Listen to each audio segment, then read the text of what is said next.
Hello and welcome to the Intellectual Property course on ePathshala.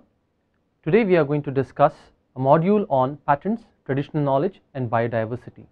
This module pertains primarily to the relationship between patents and traditional knowledge, including biodiversity, and how each region either are in conflict or in complementarity with each other. In briefly introducing you to this topic, we are going to discuss what is traditional knowledge. We are going to discuss primarily some of the terms and some of the definitional ambiguities in traditional knowledge, along with associated genetic resources. We are going to discuss certain international measures in protecting biodiversity and traditional knowledge, primarily through the Convention on Biological Diversity and the recently concluded Nagoya Protocol. We are going to discuss the most contested TRIPS-CBD relationship and how Article 27 of the TRIPS agreement requires patents to be granted on life forms. At the same time, there are certain exclusions that can be provided. Furthermore, Article 27 also requires review of the particular provision. We are going to discuss all of it in this particular course module. Some of the measures that India has taken to protect traditional knowledge, including associated biodiversity, and how both in terms of positive and misappropriation or prevention of misappropriation regimes are structured in India. We are going to study some legal frameworks. In this, we are going to study if a national legislation on protecting TK is essential and what are the steps taken by India, how other legislations like geographical indications or common law customary practices relating to secrecy, common law regimes like passing off can help to protect traditional knowledge to a certain extent and certain aspects of traditional knowledge. There are also measures within the patent system which allow interested people in preventing misappropriation of traditional knowledge by requiring disclosure. Also, we will discuss what are the key provisions in India's National Biodiversity Act and some certain measures taken by India relating to database protection through the Traditional Knowledge Digital Library. Now, what is traditional knowledge? Primarily, there is no structured definition of traditional knowledge, and as we are going to see in our next slide, this definition is ridden with ambiguity, but it is necessary to see what might constitute the important ingredients of traditional knowledge. Generally, it is understood as some essential piece of knowledge that is transmitted from generations to generations, or what is also called as intergenerational equity. It is constantly evolving, it is not static in nature, it is quite dynamic in that every generation or subsequent generations are free to evolve it and evolve the knowledge. In that sense, it is not static. It is also understood as some form of collective responsibility and ownership, generally that it belongs to the humankind, generally it belongs to certain indigenous populations as they collectively hold it, but it does not mean that traditional knowledge always and in each case must belong to an identifiable, must be identifiable with any indigenous community as such. It can be identified with particular individuals, it can also be identified with groups and a region as a whole or a nation as a whole and across nations. Similarly, it can either be open and closed in the sense that open forms of traditional knowledge would mean that the knowledge associated with the genetic resource is largely widespread and allowed to be used by large sections of the public. In certain cases, the traditional knowledge associated with genetic resources are closed in the sense that only a particular group or an identifiable group or individuals can use the piece of knowledge. Now, TK includes not just traditional knowledge as such distinct from associated genetic resources, but it also includes TKGRs largely in case of medicinal knowledge, but it necessarily need not involve medicinal knowledge as such. TK can also be apart from medicinal knowledge. In general parlance, the term TK has been broadly construed also to include cultural expressions like music, poetry, handicrafts, etc. So there are certain attempts to define traditional knowledge. WIPO, the World Intellectual Property Organization, has taken some leading efforts in conveying what is called as the Intergovernmental Committee on TK associated with genetic resources, and in one of those key negotiations certain provisions, certain definitions emerged Now, it has been defined in the broad sense of the term, which must generally include intellectual and intangible cultural heritage, practices, knowledge system of traditional communities, including indigenous and local communities. Now, this was in one of the documents called as the draft gap analysis produced by the World Intellectual Property Organization.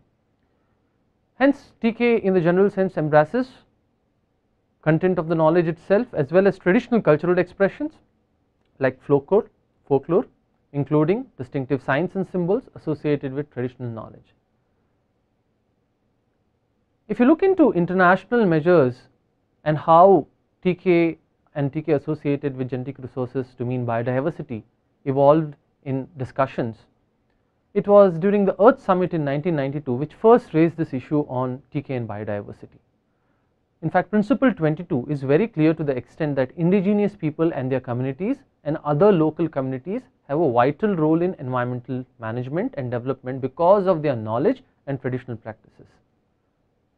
States should recognize and duly support their identity, culture and interest and enable their effective participation in achievement of sustainable development. Now, if you understand the import of this definition, it clearly does not use the word traditional knowledge as such, but it uses the word their knowledge and traditional practices and identifies it with indigenous people. Now, it is important to note that the CBD, Convention on Biological Diversity, and Principle 22 clearly relates all of this towards protection and achievement of sustainable development, protection of environment and achievement of sustainable development. Also, if we can recollect from the TRIPS agreement negotiations, these were not formally part of the Uruguay round negotiations which led finally to the TRIPS agreement and the WTO set of agreements. However, post the TRIPS agreement, these became part of the discussions on Committee on Trade and Environment. In fact, in early 1995, the WTO came up with certain documents within the Committee on Trade and Environment which clearly tried to narrate what might be the possible kind of relationship between TRIPS and CBD, and it stated that the Committee on Trade and Environment will consider the work program envisaged in the decision on trade and services and environment and relevant provisions of the TRIPS agreement, now as an integral part of its work. However, discussions in the WTO moved from the Trade and Environment Committee to the TRIPS Council by way of Article 27.3b review, which we will discuss in the later stage. Now, this review would require WTO member countries to consider how they effectively implemented certain provisions relating to biotechnology or life form patents within their national laws, and it was in this context that discussions between a kind of conflict between TRIPS and CBD was sought to be discussed. Now, international measures pertaining to conventional biological diversity has three main goals. One is conservation of biological diversity, second is the sustainable use of its components of what constitutes biodiversity, and third is fair and equitable benefit sharing arising from such genetic resources. Now, if you look into the core of the relationship that is shared between biodiversity and patenting aspects relating to biodiversity, then the two key provisions that emerge is the prior informed consent and access and benefit sharing. Now, prior informed consent would mean that before accessing the resource, proper consent must be accrued through authorities, and access and benefit sharing would mean that those identifiable communities, and if not identifiable at least towards the state, the benefits that accrue out of commercialization of biodiversity must flow through. Convention on Biological Diversity also discusses access and transfer of technology, including biotechnology, to the governments and local communities that provide traditional knowledge or biodiversity resources. Now, these are not directly pertaining to access and benefit sharing in terms of monetary gains, but may involve transfer of technology requirements also.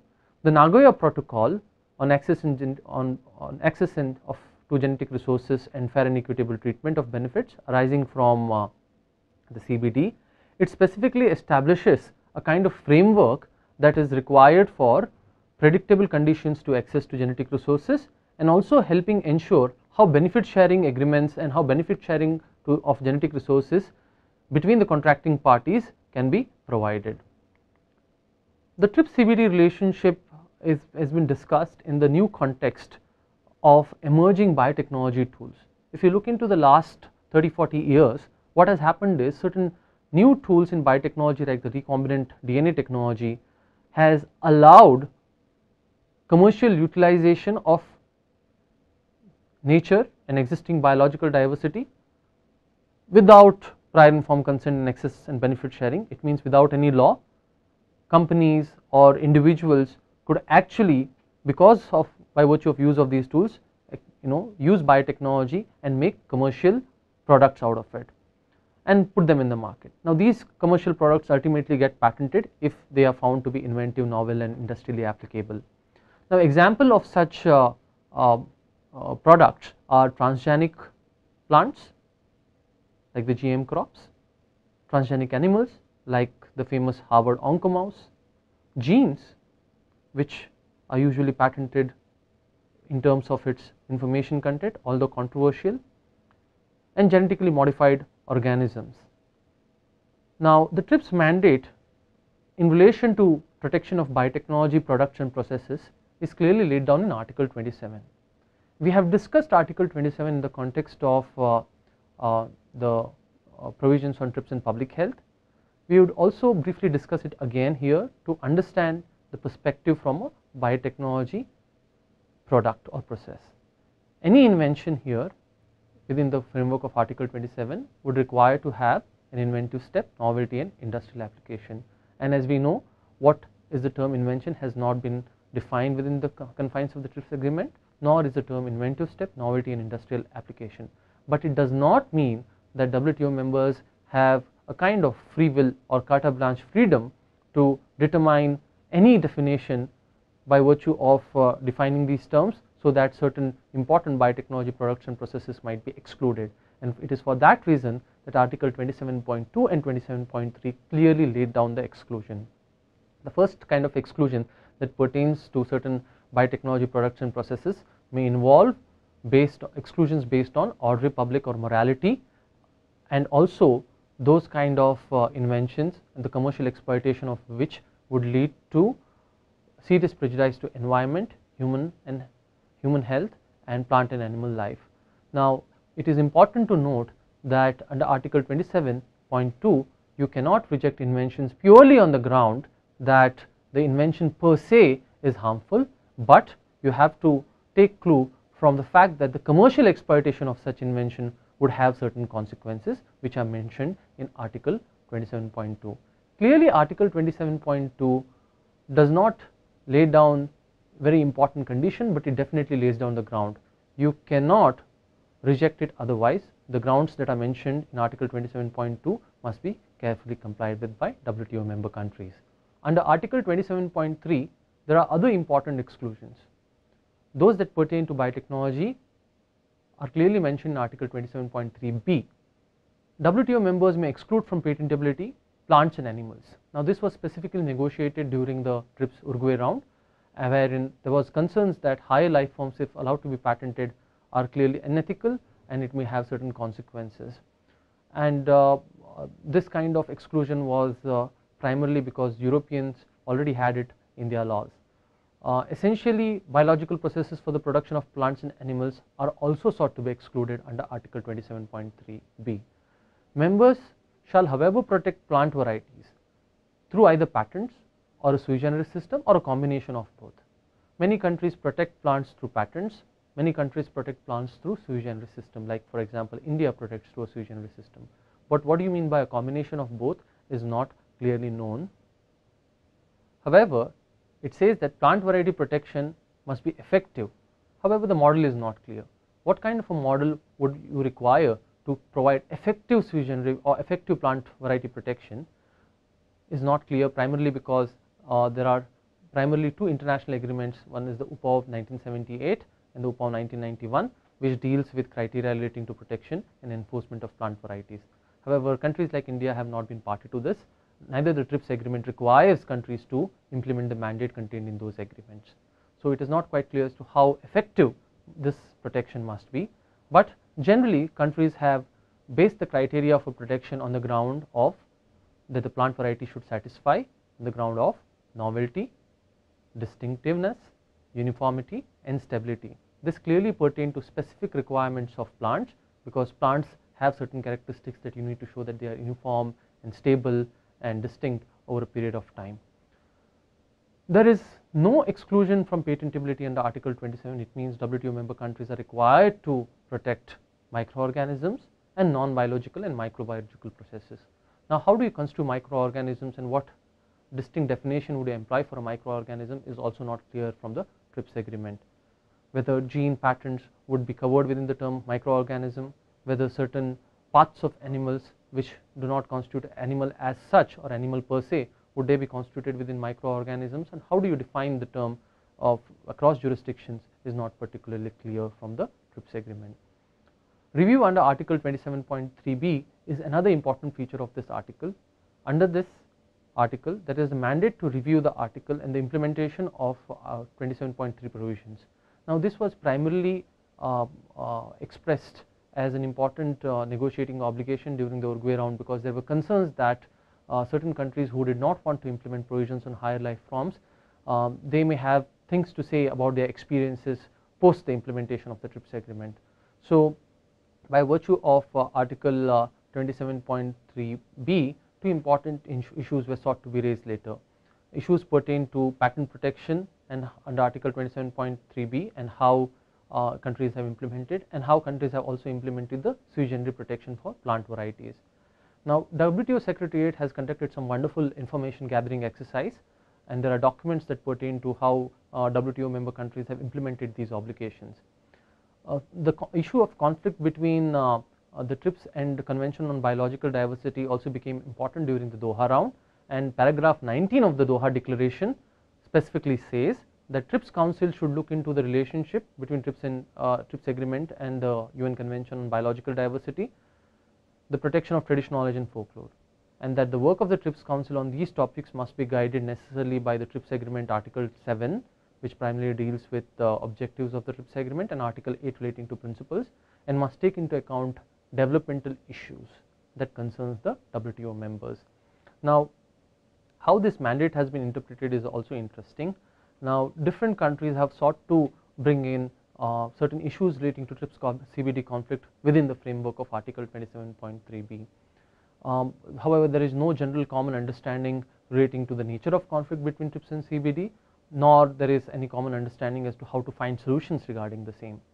However, there is some understanding that pertains to how TRIPS and CBD can be interpreted in a mutually supportive way. For example, either by exclusion of life forms totally.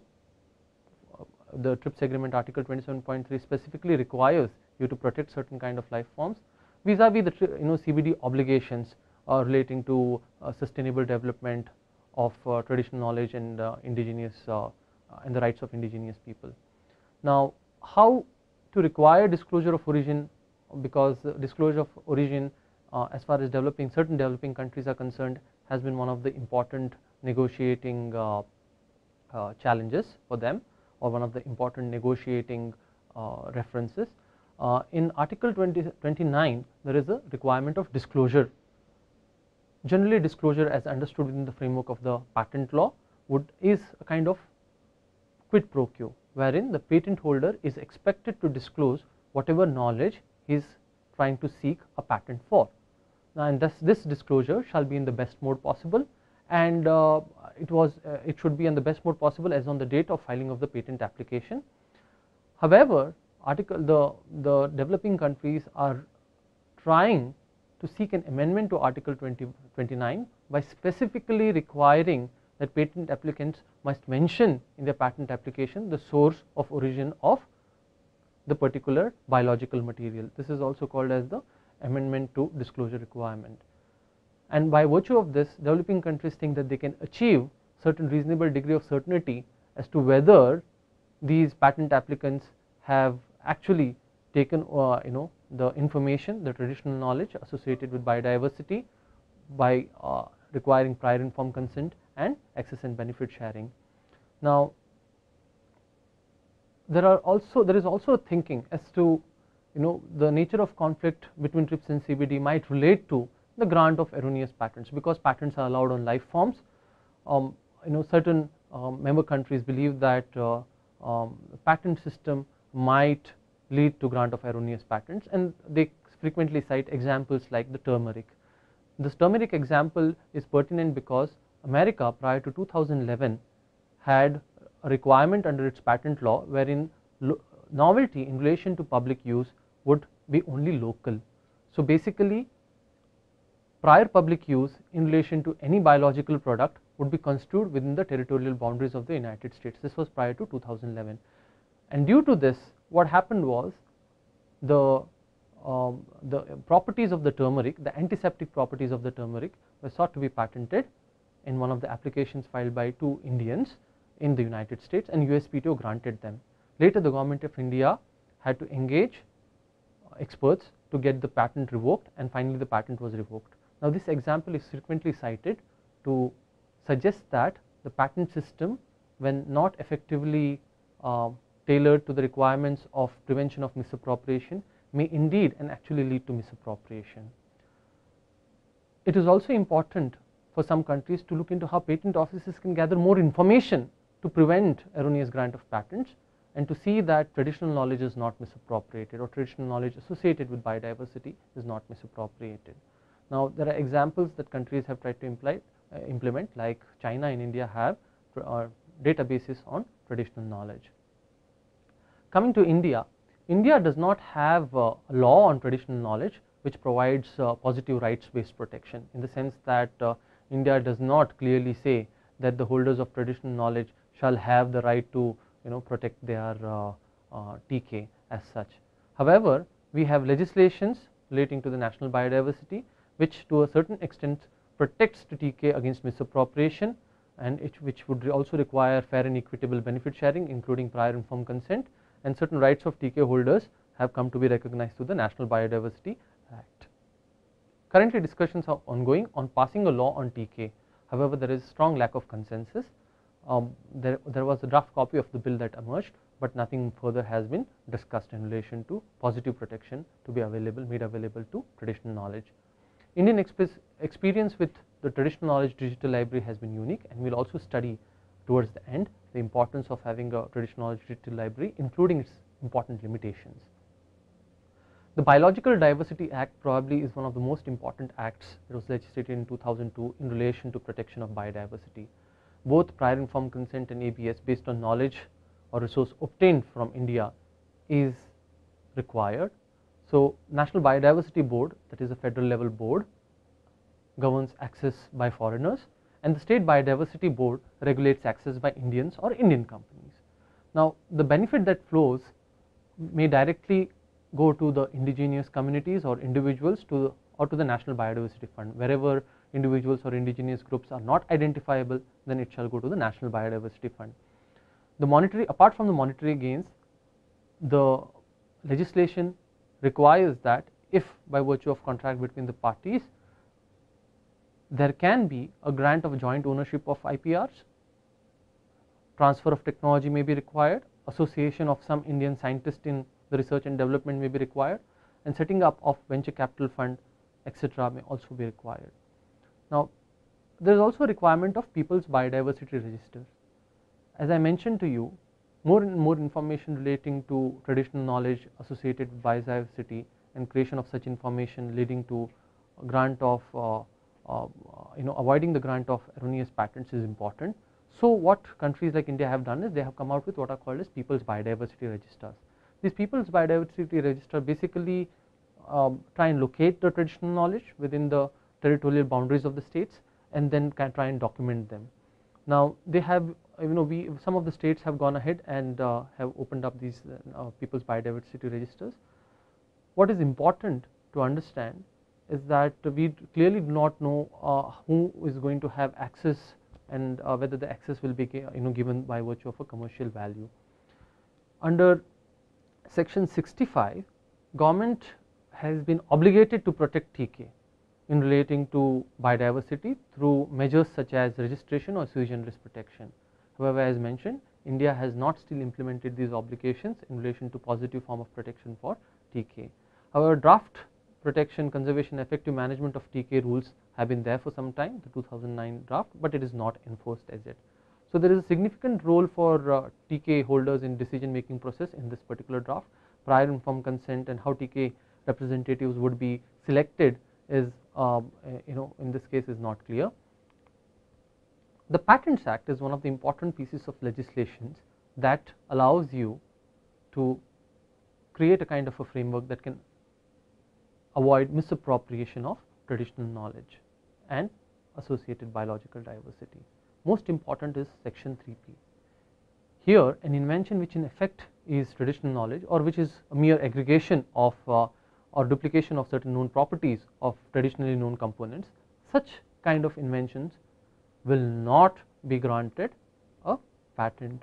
Now it is very interesting to see what happens if the novelty aspect, the inventive step aspect and the industrial application, these three criteria that constitute an invention are qualified, and yet section 3p would exclude certain kind of inventions primarily because this kind of invention is an aggregation or duplication of known properties of traditionally known components.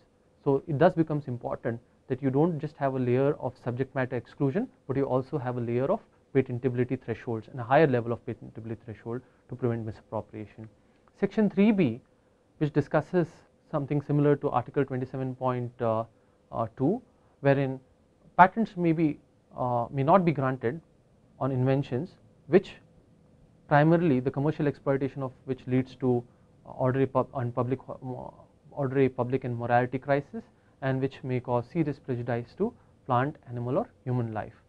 This provision has not come to be interpreted through any kind of appellate court judgment, but suffice it to say at this moment that the commercial exploitation of the invention must lead to certain kind of consequences that are mentioned in section 3b. Furthermore, section 3j discusses certain biotechnology exceptions. Now this clearly implements the obligations that are required under article 27.3b, wherein member countries are free to exclude plants and animals and essentially biological processes, but they may not exclude, for example, microorganisms and non-essentially biological processes including microbiological processes. So in this case section 3j of the Patents Act excludes plants, animals including parts thereof. Now how the interpretation of parts thereof must lead to certain kinds of exclusions of biotechnology material is not particularly clear. Under section 10, which requires patent applicants to disclose their patented invention, their applications pertaining to biological material should disclose the source and geographical origin of the biological material. This is an important requirement under section 10 of the Patents Act. Similarly, this has been clarified, and how this has to be done is clarified under form 1 under the patent rules. And under form 1 you would require declaration by an applicant that the biological material used was from India and that it has obtained prior permission from relevant authorities. Now the source that I have taken from Anuradha RB suggests that there is no evidence of Biodiversity Act permission however required. It means you need not go and get a specific certificate or a requirement from that is not clearly a requirement under the patent law. But what is the legal effect? Ultimately the legal effect is revocation.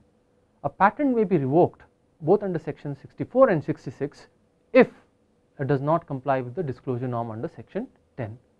Now this revocation is kind of interesting because under section 64 you can revoke on all the grounds that pertain to patentability, including lack of novelty, lack of inventive step, lack of industrial application and lack of disclosure. At the same time section 66 goes one step ahead and allows governments to revoke the patent purely on the ground of public interest or that it is mischievous to state. Now provided you give an opportunity for hearing. There are two examples primarily that lead to revocation under section 66. One of them will be discussed today, that is Evastogen patent. Now this particular patent was filed by an Indian company called Evastogen relating to the anti-diabetic properties of jamun and other fruits, and these patent applications were not opposed interestingly by any groups including the CSIR. However, CSIR had opposed the same patent application filed in the European Patent Office, but it did not oppose the application, the similar application that was filed in India.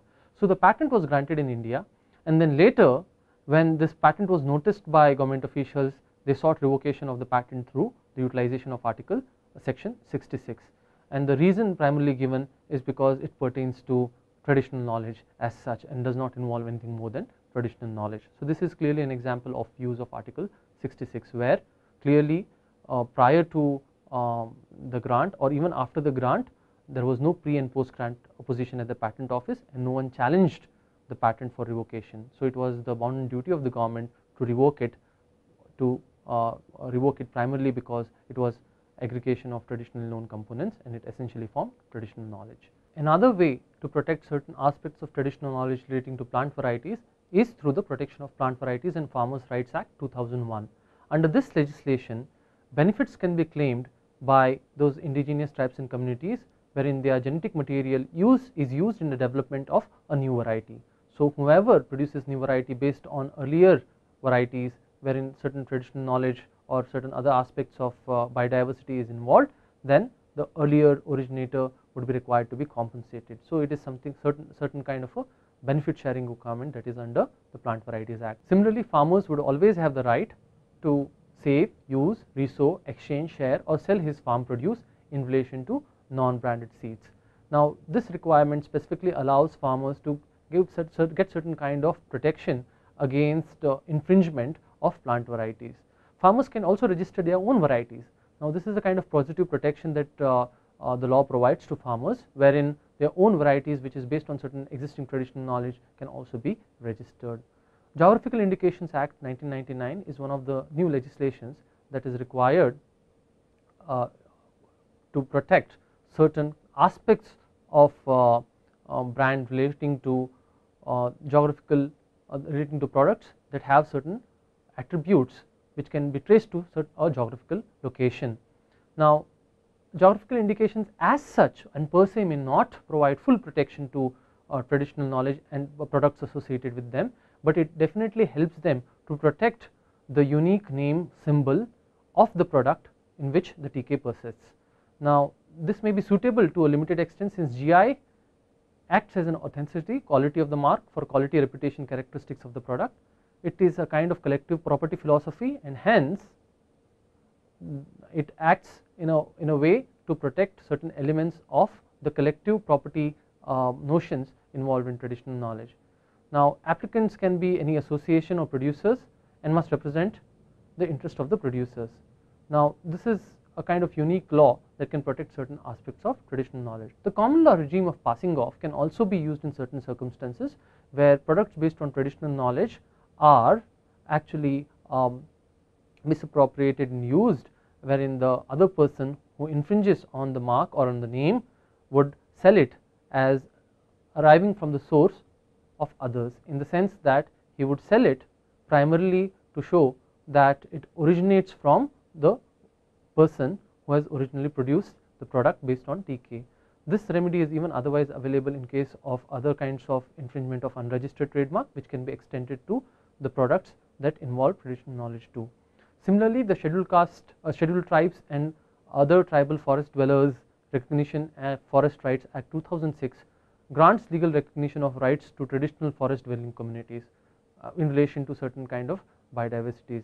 Now this is a very important act which pertains to forest dwellers and their traditional rights relating to collecting of forest produce. Finally, India has come out with what is called as a traditional digital library, traditional knowledge digital library. In this case, measures are taken to prevent misappropriation of traditional knowledge, and what happened was, after the turmeric and the neem episodes wherein patents were wrongly granted and subsequently revoked by USPTO, it was thought by the Indian government that it would be important to document these and create a wide repository of existing knowledge and create it in different languages, so the different patent offices can use those libraries and can either revoke the grant or may not grant based on the existing prior art that is mentioned. So primarily the TKDL is translated in several languages: English, German, French, Japanese and Spanish. Traditional knowledge resource classification is a standard taxonomy that is used for classifying these.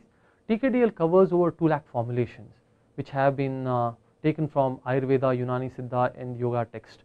Now this project is quite impressive in the sense that a lot of existing material has been located and translated into identifiable text. Now the pilot project, and it's clearly not a comprehensive documentation of traditional knowledge. However, excess MOUs have also been signed with the EPO, JPO and USPTO. Now this traditional knowledge digital library is held in confidence and is not clearly available to the larger section of the public, but special access agreement are granted to EPO, JPO and USPTO and some other patent offices. Free access to patent offices has been criticized by a lot of people because the collection of these resources and documentation involved a substantial amount of money of the Indian government. Furthermore, free access has also been criticized on the ground that it does not factor in the actual knowledge that is already ingrained in relation to TK associated with biological resources. One other important aspect in relation to traditional knowledge digital library is that there is no effective mechanism to prevent leakage. Now these databases, although are granted through MOUs and access agreements, but whenever a patent applicant has to make an application in relation to a biological resources, and if certain certain description mentioned in the invention somehow overlaps as part of prior art that is mentioned in the TKDL, the patent offices will require to give reasons for rejection, and in providing reasons for rejection the patent offices may actually use and transmit the knowledge from the TKDL library and mention them as reasons for not granting the patent application. So ultimately the constituency, that is the patent applicant, gets hold of this knowledge by virtue of certain reasons that are cited in the rejection letter or the reasons that are mentioned by the patent offices for not granting the particular patents. So widely, TKDL has been used to a certain extent, but there is a whole lot of potential for abuse also. So with this we conclude this module on patents, biodiversity and traditional knowledge, including we have studied how it is difficult and ambiguous to define traditional knowledge as such and the attempts at the WIPO to define traditional knowledge. We have also looked into what is the requirement under Convention on Biological Diversity, how does it view traditional knowledge and how does it view the rights of indigenous communities, what does Nagoya Protocol deal with and how access and benefit sharing mechanism is clearly outlined in the Nagoya Protocol, what are the particular kind of conflicts or complementarities within the TRIPS and the CBD, and finally we also discussed Indian provisions through various legislations as either in relation to positive protection of traditional knowledge associated with biodiversity or in relation to misappropriation of traditional knowledge associated with biodiversity.